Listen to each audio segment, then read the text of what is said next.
It was a crisp, cold winter day on the island of Sodu. Snow lay thick on the ground. The engines were working extra hard. James was pulling the slow goods train. He had stopped at a signal. Percy pulled up alongside carrying the mail. "Hello, James," said Percy. Then the signal changed to green. "Goodbye, James," whistled Percy, and he was off in a flash. "I was here first," grumbled James. "Why do I have to wait?" "The mail train is more important than slow goods," said his driver. Later, when James stopped for water, Thomas was already in front of him. "I have to go first," said Thomas excitedly. "I am a guaranteed connection." "Everyone has a more important job than me," grumbled James. "Nonsense," said Thomas. "Everyone knows you're a really useful engine." But James wanted to be an important engine too. Later that day, Sir Topham Hatt came to see James. "You must take coal to all the stations on the island," he boomed.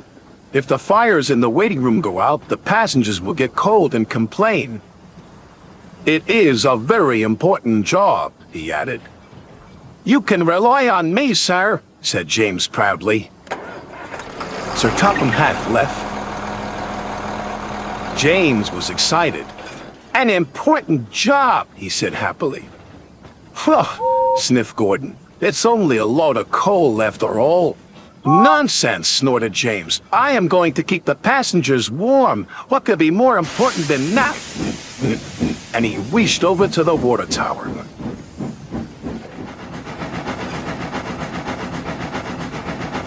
But there was a line at the water tank. "Come on," he steamed impatiently. "I have an important job to do." "Wait your turn, bossy boiler," said Thomas. James felt too important to wait, so he didn't. James rushed to the coaling station. He met Edward waiting at a junction. Edward was looking bothered. He had too many jobs and he was feeling puffed out. "Can you take these slate cars to the quarry?" Edward asked. "Sorry, Edward, but I can't," puffed James. "I've got the most important job on the island." And he chuffed grandly away.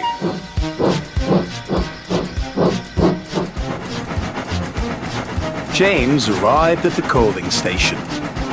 He buffered up to the coal cars and was on his way.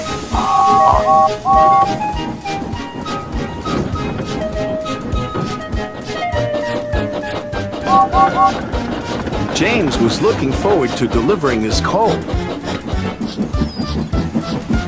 "Now I'm useful and important," he chuffed at. Then there was trouble. James puffed harder and harder. He went faster and faster, and then he began to feel hotter and hotter. "I don't feel well," wailed James, and he had to stop. "Your water tanks have run dry," his driver told him. "We'll have to wait for help." Just then, Edward pulled up beside James. "Please push me to the water tank," pleaded James. "I'm sorry," Edward puffed sadly. "You wouldn't take my freight cars to the quarry, and now I'm running late with my passenger train." And Edward steamed away.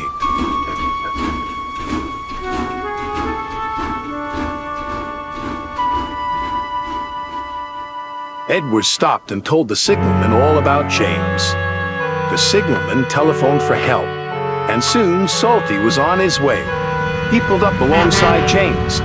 "Why didn't you fill up with water this morning, matey?" James told him about the line at the water tank.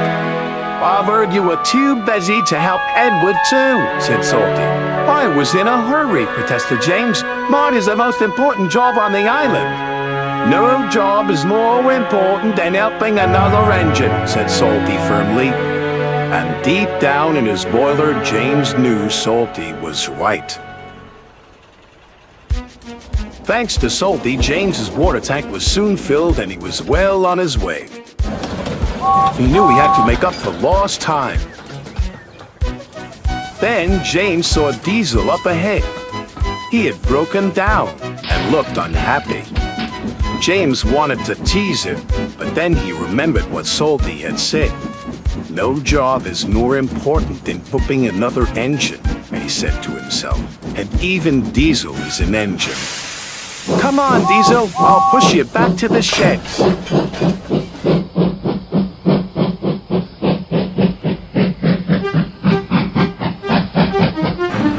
Pushing Diesel and pulling freight cars was hard work.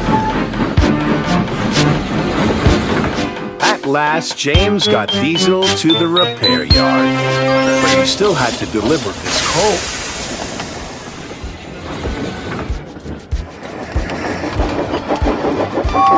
Wind blew, and it was getting colder by the minute. James steamed all over the island delivering coal to the station waiting rooms. Everyone was pleased to see James. Thanks to him, they were all kept toasty warm. The next morning, Sir Topham Hatt came to see James. He knew all about him running out of water and his not helping with Edward's trucks. "I'm sorry, sir," said James. "I put my own job first." "But you did learn your lesson and you helped Diesel," Sir Topham Hatt boomed cheerfully. "And you delivered your coal on time. You, James, are a really useful engine." James nearly burst with pride. "Thank you, sir," he said. Being really useful